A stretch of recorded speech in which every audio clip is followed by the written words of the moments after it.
right after we're done with this wall insulation, which is R13, we'll move on to this R30, which is our roof insulation. And then once that's in, we'll get it inspected, make sure we're good, and then we'll start on drywall. We have a few pieces left. We filled in all of our larger sections, and now we're gonna fill in, like I have to fill in around this compression stud, and then up here above our door in between these cripples, and then over there a little bit underneath our window right there, and above it in between our cripples again, but just some little pieces. And then after that we'll start in on this roof insulation. Is it going to help out that, like, for example, you guys have these pieces right here? Is that going to make it difficult, or a little bit more of a help as you guys have to get the insulation through there? It'll honestly make it a little bit more difficult because usually you can just lift the insulation for these. They come, we're cutting them to the size we need. Sometimes they come to size, but I think we'll have to cut them to size, and then you just put them right in there. So it will actually cause us to have to work around them, but it won't be too bad because you see we only have it right here and right there, and then a little bit in that area, but it honestly won't be that bad. This is the normal stuff you have to work around when you're doing insulation. There'll always be stuff usually running through the roof and through the walls. You'll have to work around it. Yes, sir, hydration is key. I make sure to mainly just drink water when I'm here. Because hydration is definitely key. You won't really realize how much work you put in. Well, you realize how much work you put in, but more the amount of energy you lost, the amount of water your body has lost and stuff. You have to replenish yourself. You don't want a piece to be too large for an area, and you don't want it to be too small as well, but it doesn't have to be an exact fit. It's pretty easily, like this right here, that was a nice fit.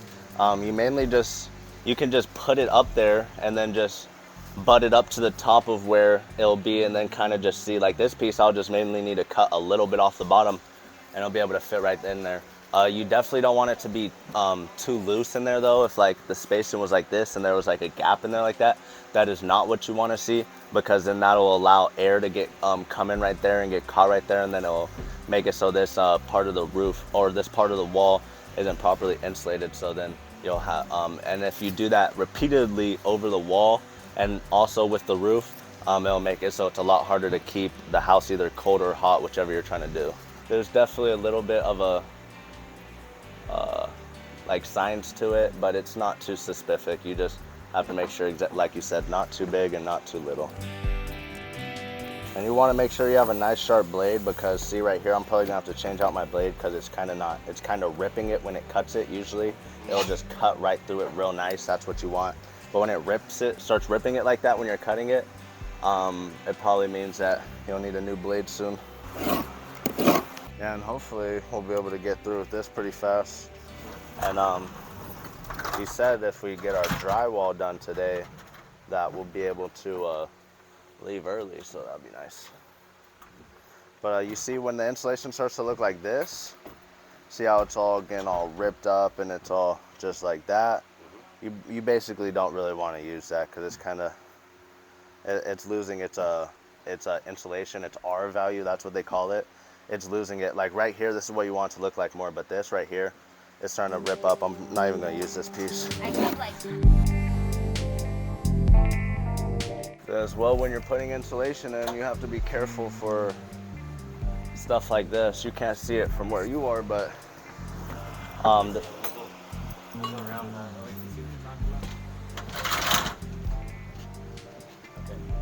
What are you pointing at? you gotta be careful for this when we're putting in our sheeting. There's a shiner, if you see right there. That's a pretty, there's two shiners. They're real hard to see because we don't have good lighting in here right now. Yeah. But yeah, if you're just being, if you're being quick, you're just putting your hand in there fast, you could snag your finger on there. So I'm gonna just try to knock those out real quick. Last thing we want on a Monday is a ripped open finger from a nail.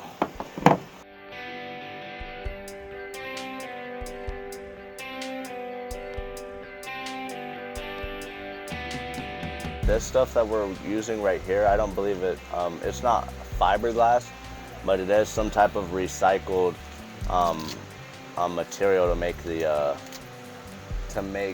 insulation. I'm not 100% what it is, but we've used this pink stuff before that is fiberglass, and that is a lot more itchy, a lot more irritating on the skins and the lungs. You definitely wanted to wear a mask for this. Even with this, you want to wear a mask, but it's a lot less. You don't feel it as bad. You definitely do want to wear a long sleeve though, because it will start to irritate your skin the more it rubs up on it, and then you're stuck here for the rest of the day, and you're not even able to go take a cold shower to wash it off until 8 hours later. So you definitely want to wear a long sleeve, and pants as well, and even glasses, because you do not want any of that stuff to get into your eyes.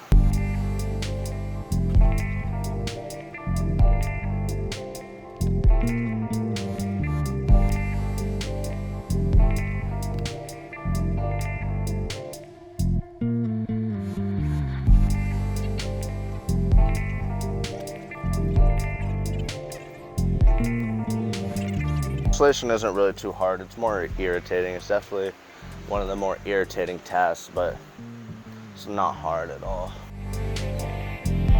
It's very important for our women, yeah, to feel empowered in whatever color they want to wear, you know. Her choice of color is pink, you know, more power to her.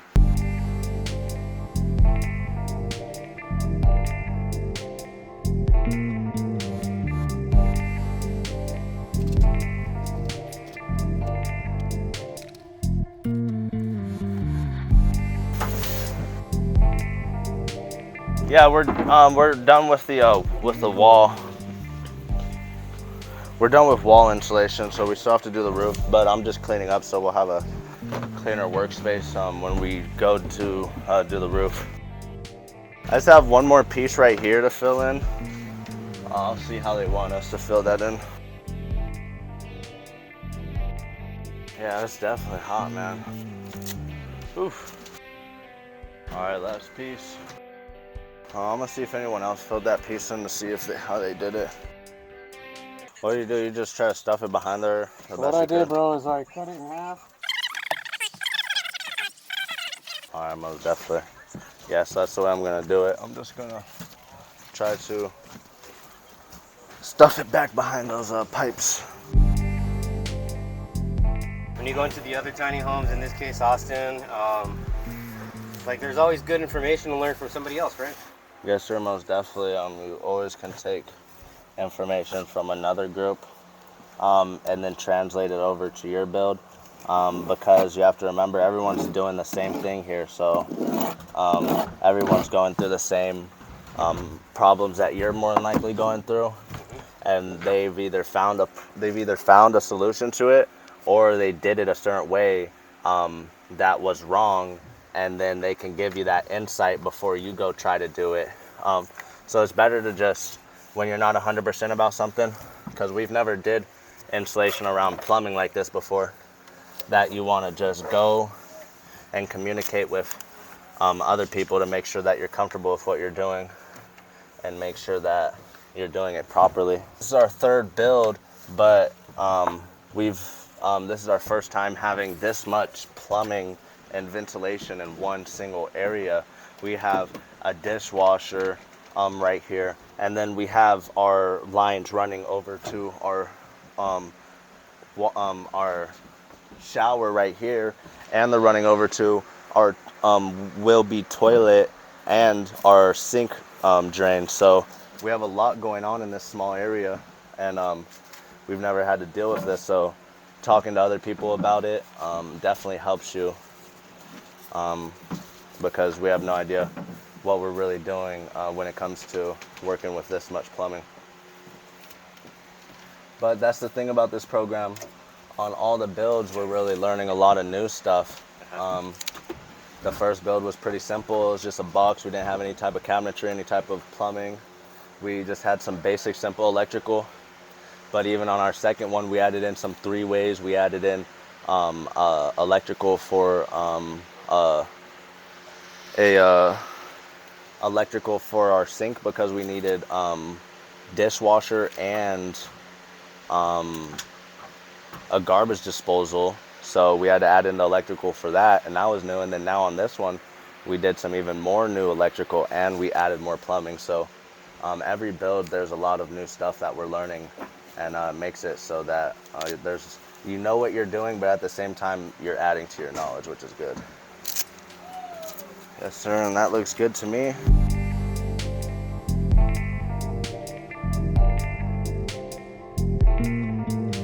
Gotta take a little break for a second, you know? So thankfully our roof pieces are, our roof insulation is exactly 2 foot, which is the spacing of our eye joist, which actually makes the roof insulation not too hard.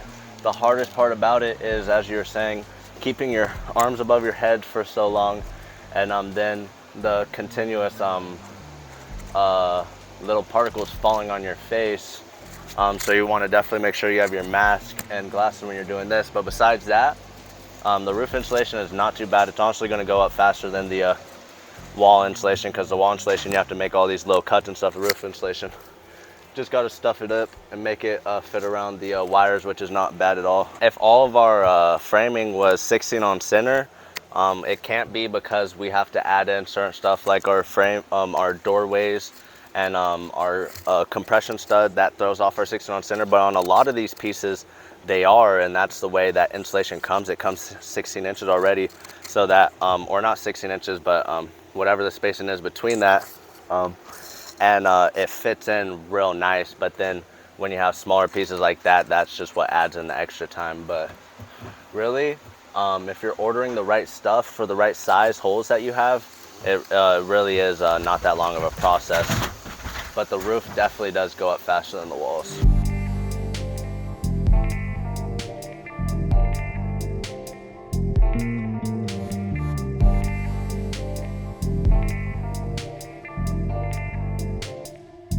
You need probably I think you need 2 packs per house. Or I think it's 2.5. So we'll have to get 1 more pack. After that, we'll be done with insulation.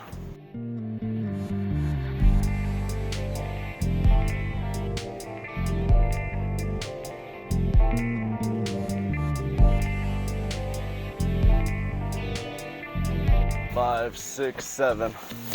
We need 7 more pieces. 7. Alrighty, we have enough to fill in our large holes. Then yeah, we'll have to open up another pack to fill in the small gaps. So insulation is definitely not the funnest job, but it is important. So you gotta make sure you're doing it right. Can't be really cutting corners. There's not too many corners to cut, but with like making sure it's stuffed in places correctly. You don't want to just have it all. You don't want to have it too stuffed in the place. You want to make sure it fits in the area properly.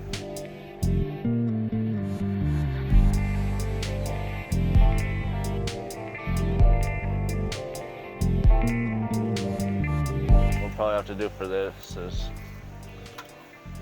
probably have to cut it.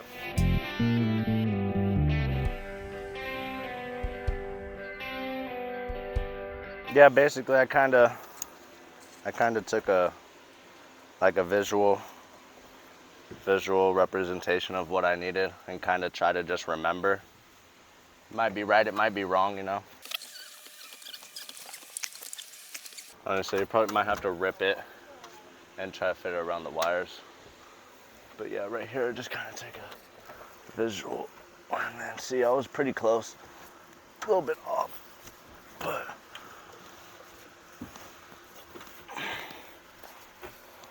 whew.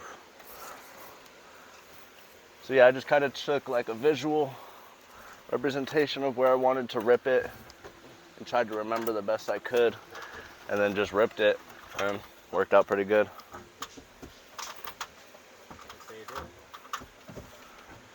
Yes, sir. And then if it wasn't, then I would just get another piece and fill it in with that's the thing about insulation. You can just fill in wherever there is gaps, as long as there's a large enough piece that you can fill in right there. You don't want to put a lot of little slivers in, but if you can fit a good like inch and a half size piece right there, it wouldn't matter. I would just cut a piece and fit it in there, and I'll just put a piece right there, but I'll leave that for the end. Mainly just want to put in your big pieces. You don't really want to get focused on the little pieces right now because you can deal with that at the end when you have all your scraps. Right now you want to try to get the largest pieces you can and fit them in the largest areas to take up the most space. Yeah, I was gonna ask, that looks like the process, right? Like first you put in the bigger chunks and then you fill in the smaller spaces with the smaller ones, right? Yeah, that's definitely the way I go about it. Not everyone goes about it that way, but in my opinion, that's the best way to go about it, because then it's faster, first of all, to just throw in these full pieces where they need to go. You see, that only took me about 15 seconds to put in.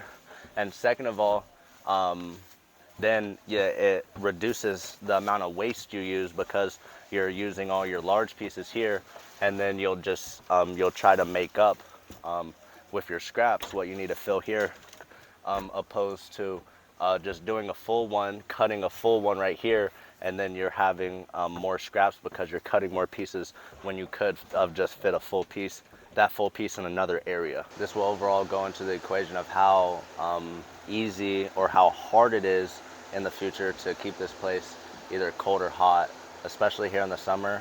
You want to make sure you have proper insulation for a lot of these houses that are going to be running on smaller power sources, like tiny homes. They're not going to usually be on really big power sources like normal homes. You want to make sure that you have the right type of insulation so that your appliances, whatever you have, like fans, air conditioning, that type of stuff, aren't working too hard to make sure that your entire house stays the way you want it.